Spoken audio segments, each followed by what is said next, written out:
ஆமென். ஹல்லேலூயா.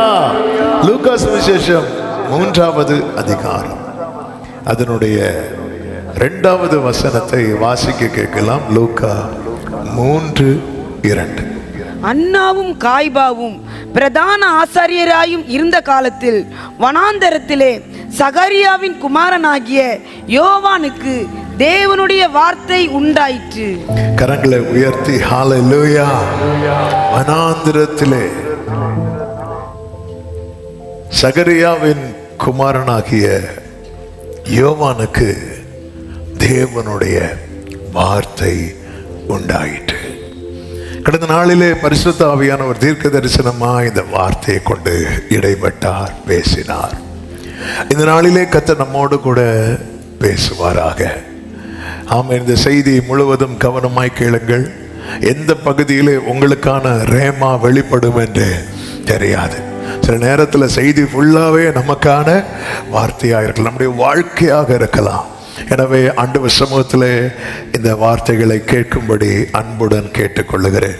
இந்த யோவான் வனாந்திரத்தில் இருந்ததை வேதம் நமக்கு காண்பிக்கிறது.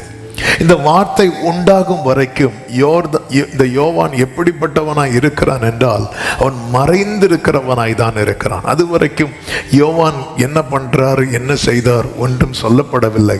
ஆனால் வேதம் அழகாய் காண்பிக்கிறது. லூக்கா 1வது அதிகாரம் அதனுடைய 80வது வசனத்தில் இஸ்ரவேலுக்கு தன்னை காண்பிக்கும் நாள் வரைக்கும் எங்கே இருந்தானா? வனாந்திரங்களிலே இருந்தான். வனாந்திரத்தில் என்று அல்ல. எல்லாரும் சத்தமா சொல்லுங்க, வனாந்திரம். அப்போ ஒரு வனாந்திரத்தை விட்டு இன்னொரு வெளியே வந்தா அடுத்தது என்னதான்? வனாந்திரம் தான். சரி, இந்த பிரச்சனை முடிஞ்சு இங்க வந்தா இங்கே என்னதான்? வனாந்திரம் தான். நேத்து எங்க இருந்த? நேத்து இந்த வனாந்திரத்தில் இருந்த. இன்னைக்கு இந்த வனாந்திரத்தில் இருக்கிறேன். இன்னைக்கு அநேகருடைய வாழ்க்கை இப்படிதான் இருக்கிறது. 2024 இருந்த பிரச்சனை இருக்கா? அந்த பிரச்சனை கிருபையினால இல்ல. 2025 அந்த பிரச்சனை அடியோடு இல்ல. அப்ப இப்போ வேற புது பிரச்சனை. இஸ்ரவேலுக்கு தன்னை காண்பிக்கும் நாள் வரைக்கும் வனாந்திரத்தில். இந்த வாழ்க்கைக்கு ஒரு பெயர் உண்டு. இதுதான் மறைந்திருக்கிற வாழ்க்கை. யோவான் மறைந்திருக்கவில்லை. யோவானுடைய ரியல் லைஃப், அதாவது யோவானுடைய ஃபியூச்சர், யோவானை குறித்த காட்ஸ் பிளான் இருக்குல்ல, அது இங்க என்ன பண்ணப்பட்டிருக்கு தெரியுமா? மறைந்திருக்கிறது. நம்முடைய வாழ்க்கை குறித்த அந்த காரியம் நம்மில் மறைந்திருக்கும் வரைக்கும் நம்முடைய வாழ்க்கை மற்றவர்களுக்கு எப்படிதான் தெரியும் தெரியுமா? சத்தமா சொல்லுங்க, வனாந்தரம். இன்னைக்கு ஆக்சுவலா முதல்ல நான் பாடணும்னு நினைச்ச பாட்டு காலடி தெரியாமல் போனாலும், அப்புறம் அதை நான் மாத்திட்டு இன்னொரு பாட்டை பாடணும்னு நினைச்சேன். வனாந்திரையா தீரையில் ரெண்டையும் முடிச்சாச்சு. முடிச்சுட்டு ஒன்றும் தெரியாதது போல அப்போ ஃபர்ஸ்டே ஆண்டவர் பிளாட்ஃபார்ம் போட்டாரு. ஒரு வனாந்திரம் இல்லை. ஆமென், ஹல்லேலூயா. வனாந்திரங்களிலே தன்னை காண்பிக்கும் நாள் வரைக்கும் இந்த மறைந்திருக்கிற. அப்ப நான் மறைந்திருக்கல. என்ன 4 பேருக்கு தெரியுது. ஆனா உனக்காய் கர்த்தர் வைத்திருக்கிற லைஃப் இன்னும் 4 பேருக்கு தெரியவில்லை. நம்புறவங்க மட்டும் ஆமென், ஹல்லேலூயா. அப்போ அந்த ரியல் ஜான் தெரிகிறது வரைக்கும் அவர் எப்படிதான் இருக்கிறார் தெரியுமா? மறைந்திருக்கிறார். ஆமென், ஹல்லேலூயா, ஆமென். இந்த யோவானுடைய பிறப்பு சாத்தியமே இல்லாத பிறப்பு, நம்பவே முடியாத ஒரு பிறப்பு. கேப்ரியல் தூதன் யோவானுடைய தகப்பன் சகரியாவின் குமாரன். அந்த வசனம் எவ்வளவு அழகா இருக்கும். யோவானுக்குன்னு சொல்லி இருக்கலாம், ஆனா அங்க யாரையும் கொண்டு வரா தெரியுமா? சகரியாவின். ஆமென். ஏன் சகரியாவை கொண்டு வர்றாருன்னா, யோவான் மேட்டர் சொல்லும் போது சகரியா நம்பவே இல்லை. சகரியா நம்பாததுக்கு காரணம் என்ன? அவன் நிலைமை. சகரியாவுக்கு கர்த்தர் மேல நம்பிக்கை இருக்கு, ஆனா இந்த காரியத்தின் மேல நம்பிக்கை இல்லை. நமக்கு எல்லாருக்குமே ஆண்டவர் மேல ரொம்ப நம்பிக்கை இருக்கு. ஆனா நமக்கு செய்வாருங்கிற காரியத்தை வரும்போது தான் நமக்கு என்ன வர மாட்டேங்குது, நம்பிக்கை வர மாட்டேங்குது. ஆண்டவரை ரொம்ப நம்புறோம், நம்பாமல வந்து உக்காந்து இருக்கிறோம், இவ்வளவு நெருக்கமா வந்து உக்காந்துருது. ஆமென். நமக்கு நல்ல நம்பிக்கை இருக்கு, ஆனா நமக்கு செய்வார். அப்போ அந்த இடத்துல தான் கேப்ரியல் தூதன் என்ன சொல்லுவா தெரியுமா? கர்த்தருடைய சமூகத்திலே நிற்கிற கேப்ரியல் அப்படிங்கிறார். கர்த்தருடைய சனா வந்து எங்க நிக்கிறவன் தெரியுமா? ஆண்டவருடைய சமூகத்தில் நிற்கிறவன், ஆண்டவருடைய சமூகத்தில் நிற்கிறவன். அந்த வார்த்தை வந்ததுக்கு அப்புறம் சகரியா வாயை அடைச்சிட்டார். நீ வேற எதுவுமே பேசிடாத, நம்ம நிறைய பேசி சொதப்பிடுவோம்னு அவருக்கு தெரிஞ்சுதான் நம்ம வாயை ஆண்டவர் என்ன பண்றாரு தெரியுமா? 4 பேரை வச்சு அடைச்சிடறாரு. ஹல்லேலூயா. ஆமா, நீங்க என்ன நினைச்சிட்டு இருக்கிறீங்க? பெனினால சத்துரு ஏற்படுத்தின ஆள் தான் நினைச்சிட்டு இருக்கிறீங்க. கர்த்தர் ஏற்படுத்தினாள். ஹல்லேலூயா. பிலாத்து ஏரோது வந்து யாருடைய திட்டத்தை செஞ்சாங்க தெரியுமா? தேவனுடைய திட்டம், அவருடைய ஆலோசனை, அவருடைய முன்னறிவு. அவர் என்ன செய்யணும்னு நினைச்சாரோ, அப்போஸ்தலர் 4வது அதிகாரத்தை நீங்க படிச்சு பார்த்தீங்கன்னா தெரியும், டைம் இல்லை. ஆமென். அதுதான் அவங்க செஞ்சாங்க. இயேசுவுக்கு அகைன்ஸ்டா எழும்புறவங்க எல்லாம் என்ன செஞ்சாங்க அப்படின்னா, தேவன் என்ன தீர்மானித்தாரோ அதான் செய்து முடித்தார்கள். கர்த்தருக்கு மகிமை உண்டாவதாக. இப்போ சகரியாவுக்கு இந்த வேர்டு வெளிப்படுது. வார்த்தை வெளிப்பட்டதுக்கு அப்புறம் அதாவது வயசான முதிர் வயதுல எலிசபெத் வந்து கன்சீவ் ஆறாங்க.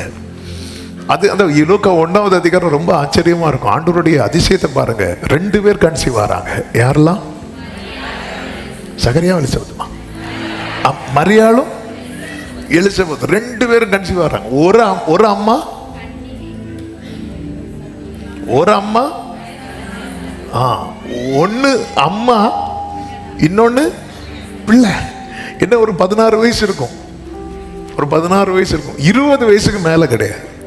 மரியாள் கன்சீவ் ஆகும்போது அவங்க கலாச்சாரப்படி அந்த ஒரு பெண் நியமிக்கப்படுறாங்கனாலே 14 + 16 அந்த ஏஜுக்குள்ள நியமிக்கப்படுவாங்க கன்னிகை. இது 2மே ஆண்டவருக்கு ஈஸி. ஆமே. இது 2மே கூடாத காரியம். கன்னிகை கர்ப்பவதி ஆகிறதும் கூடாத காரியம். வயது சென்று முதிர் வயது ஆனாங்கனாலே அவங்களுக்குள்ள வழிபாடு நின்று போயிருக்கும், கற்பம் செத்த நிலையில் இருக்கும், சான்ஸே கிடையாது. சாத்தியமே இல்லாத காரியத்தை செய்யறது ஆண்டவருக்கு ரொம்ப பிடிக்கும். ஆமென். சாத்தியமே இல்லாத காரியத்தை செய்யறது ஆண்டவருக்கு ரொம்ப பிடிக்கும். நமக்கு சாத்தியம், மனுஷனால் கூடாதது. அப்ப தேவனால் கூடணும்னா மனுஷனால். ஹல்லேலூயா, ஹல்லேலூயா. தேவனால் கூடணும்னா ஆமென். நம்ம என்ன பண்ணுவோம்? ஆண்டவரை பில்லோ போட்டு தூங்க வச்சுட்டு நம்ம போட்டை ஓட்டிட்டு இருக்கிறோம். ஆண்டவர் பார்த்தார், நீ என்ன கப்பலின் முன்னணியத்துல நிக்க வேண்டியவர் எங்க வச்சிருக்கிறாங்க தெரியுமா? பின்னணியத்துல. ஏன் தெரியுமா அவரை பின்னாடி வச்சிருக்கோம்? நம்ம என்ன நினைச்சிட்டு இருக்கோம்? நம்மளால எல்லாமே கூடும். மனுஷனால் கூடாது. பாருங்க, சத்துருக்கள் சுத்தி வராங்க. ஒவ்வொருத்தரும் வந்திருந்தா யோசேபாத் வாயில இந்த வார்த்தை வந்திருக்காது. என்ன வார்த்தை தெரியுமா? நிற்க எங்களுக்கு பலன் இல்லை, அடுத்து என்ன செய்யணும்னு எங்களுக்கு தெரியவில்லை. இது மொத்தமா வந்தனால இந்த வேர்டு வருது. சில ஜெபம் நம்ம ஏறெடுக்கணும்னே சில காரியத்தை ஆண்டவர் வந்து. ஆமே. அதனால தானே அருமையான பாட்டு, நீரறியா யாதும் நேரிடா என் தலை முடியோ. ஆமென், ஆமென், ஆமென்.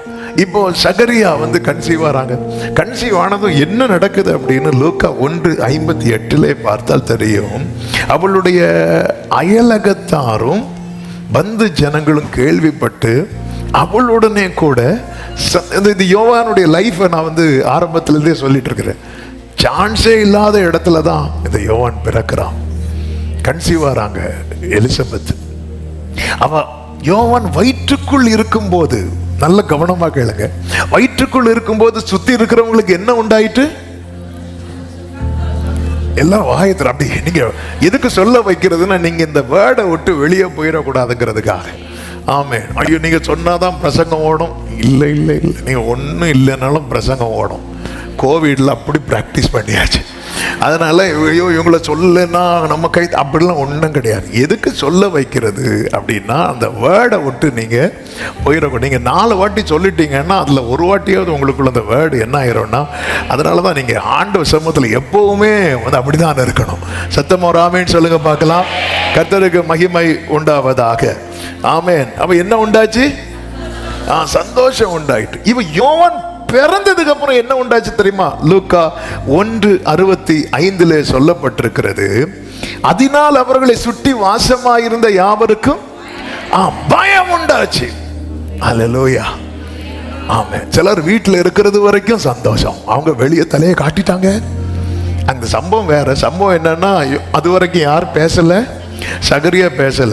யோவான் பிறந்ததும் ஒரு போர்டில் யோவான் எழுதி வாயை திறந்து அந்த கட்டு உடையுது. யோவானுங்கிறான். எல்லாருக்கும் என்ன உண்டாயிட்டு தெரியுமா? பயம் உண்டாயிட்டு. பயம் உண்டாயிட்டு. அடுத்த வசனத்தில் நீங்க பார்த்தீங்கன்னா கலக்கம், ஒரு விதமான கலக்கம் உண்டாகுது. என்ன கலக்கம் அப்படின்னா, இந்த பிள்ளை எப்படிப்பட்டதா இருக்குமோ. பிள்ளை இன்னும் வளர ஆரம்பிக்கல. பிள்ளை பிறந்து 1 நாள் 2 நாள் 3 நாள் தான் ஆச்சு. பிள்ளை பிறந்து பிள்ளைக்கு முன்னாடி ஒரு பெரிய கேள்வியை ஊரே சேர்ந்து வைக்குது. இதுதான் யோவான் ஸ்நானன். ஊரே சேர்ந்து வைக்குது, இந்த பிள்ளை எப்படிப்பட்டதாய் இருக்குமோ. கர்த்தருக்கு மகிமை உண்டாவதாக. இத்தனை கேள்விகள் நடுவுல 1 ஆள் 2 ஆள் அல்ல, அவைகளை கேள்விப்பட்டவர்கள் எல்லாரும் மொத்தமா சேர்ந்து எல்லாரும் தங்கள் மனதிலே அவைகளை வைத்துக் கொண்டு இந்த பிள்ளை.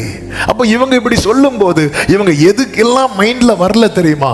இவங்களுக்கு சகரியா எலிசபெத் கர்த்தர் செய்த அற்புதம், கர்த்தர் பாராட்டின இரக்கம், இது எப்படி இருக்குமோ. எல்லாம் மிக்ஸ்டா தான் உள்ள இருக்கு. இவங்க இது ஒரு பயம், ஒரு விதமான பயம், ஒரு விதமான கலக்கம்.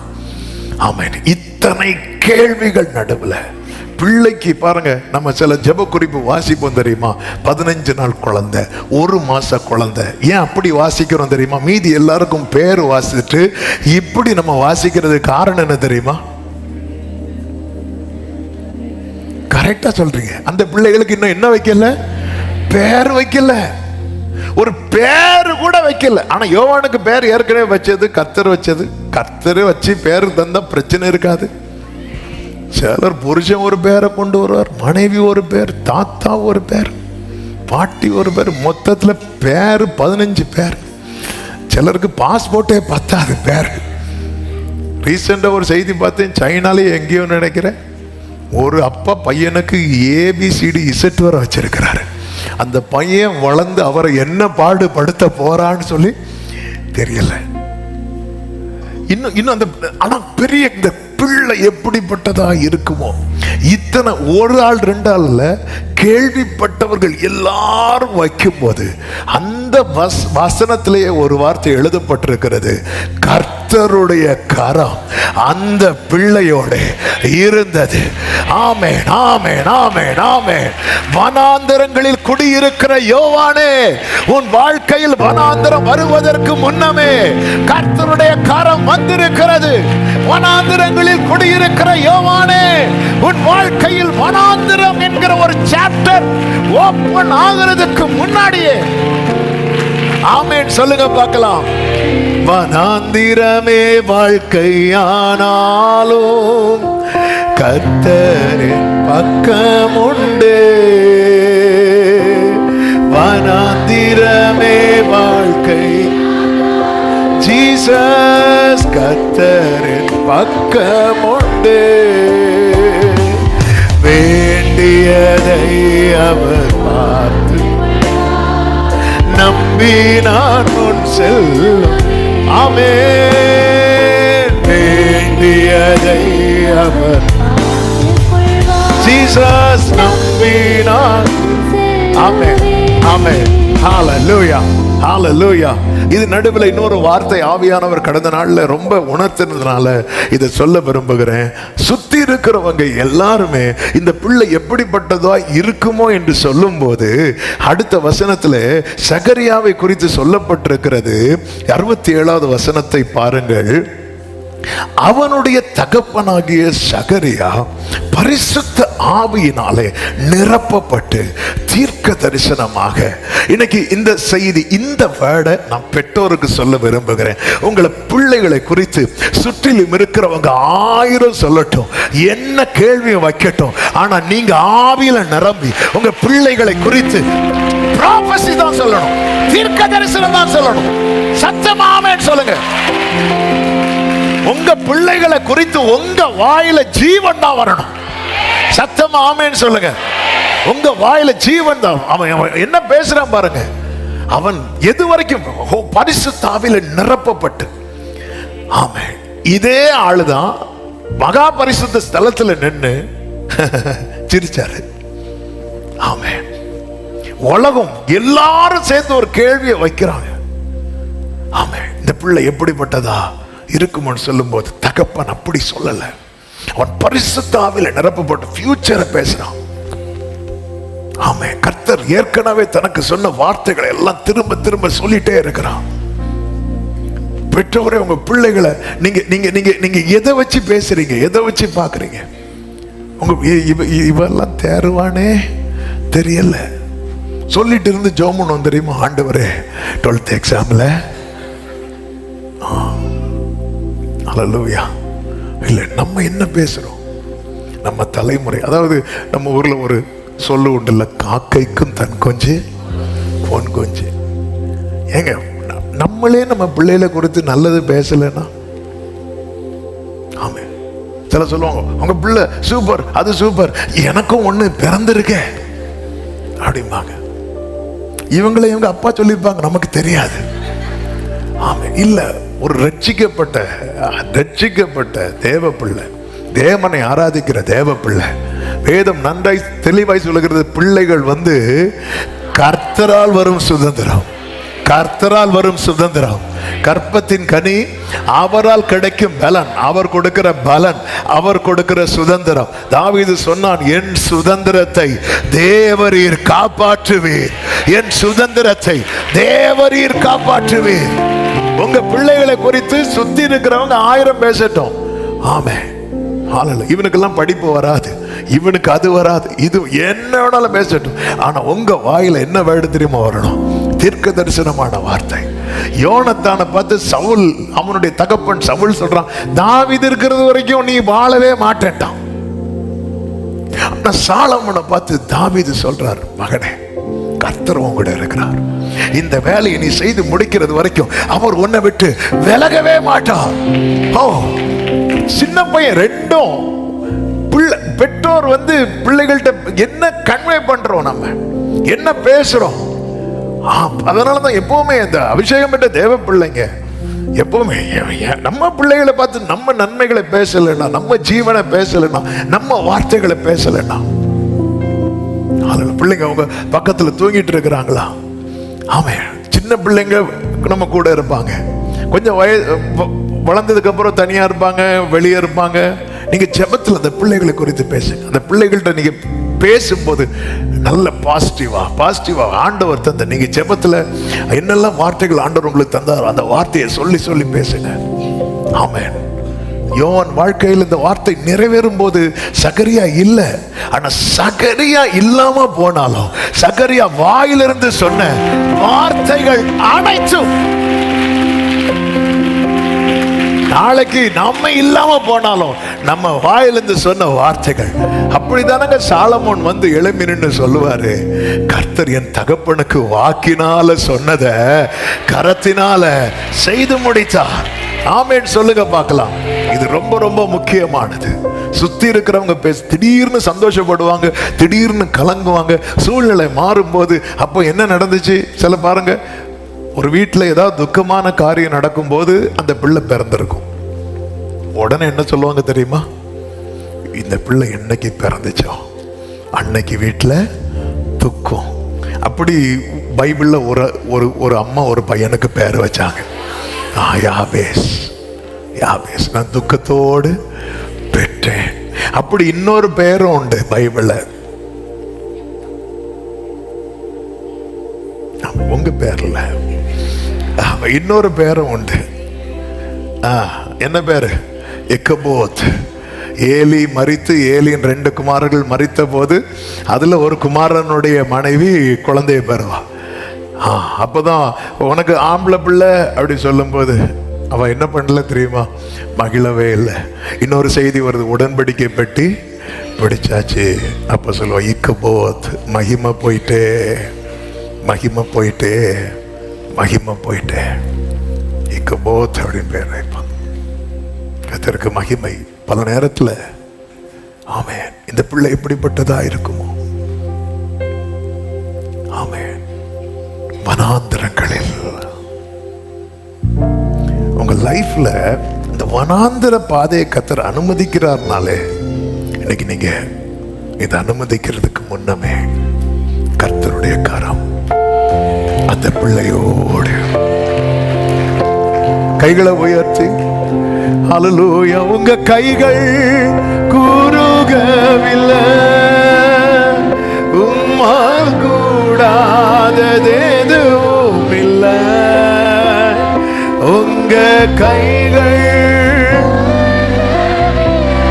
ஜீசஸ், உம்மால் கூடாதது எதுவும் இல்லை, உம்மால் கூடாது. ஆமென். ஹல்லேலூயா. மறைந்திருக்கும் வாழ்க்கை, மறைந்திருக்கும் வாழ்க்கை. வனாந்தரங்களில் இருந்தான், வனாந்தரங்களில் இருந்தான். கர்த்தருக்கு மகிமை உண்டாவதாக. இப்பொழுது ஒரு கேள்வியை நான் உங்கள் மத்தியில் வைக்கிறேன். அதுதான் 2வது பாயிண்டா சொல்ல போகிறது. நாம் எங்கே இருக்கிறோம்? இங்கே லூக்கா 3வது அதிகாரம் அதனுடைய 1-2 வசனங்களிலே 3 விதமான நிலைகள் பார்க்க முடியும். தேசாதிபதிகள் இருக்கிறாங்க, ஏரோது இருக்கிறான், பிலாத்து இருக்கிறான். இவங்க எல்லாம் எங்க இருப்பாங்க?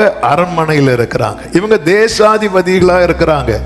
ஏரோது, பொந்திய பிலாத்து யூதேயாவுக்கு தேசாதிபதியாய், ஏரோது கலிலேயாவுக்கு அதிபதியாகவும், அவனுடைய சகோதரன் பிலிப்பு கார்பங்கு தேசமாகிய இத்ரேயாவுக்கும் திராகோனித்தி நாட்டுக்கும் அதிபதியாகவும், லிசினியா கார்பங்கு தேசமாகிய அபிலேனேக்கு அதிபதியாகவும் இருக்கிறாங்க. இப்போ ஒரு டீம் வந்து அதிபதியா இருக்கிறாங்க. ஆமென். ஏரோது, பிலாத்துலாம் அதிபதியா தேசாதிபதி எங்க இருப்பாங்க?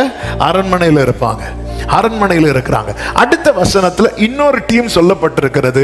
அவங்க தான் அன்னாவும் காய்பாவும். இவங்க யாரு? பிரதான ஆசாரியர். ஆசாரியர் எங்க இருப்பாங்க? ஆலயத்தில் இருப்பாங்க, ஆலயத்தில் இருப்பாங்க. நம்ம இந்த ஆலயத்தில் இருக்கிறது மாதிரி எல்லாம் கிடையாது. அங்க அதிபதிக்கு என்ன வேல்யூவோ அதே வேல்யூ யாருக்கும் உண்டு தெரியுமா? ஆசாரியனுக்கு உண்டு.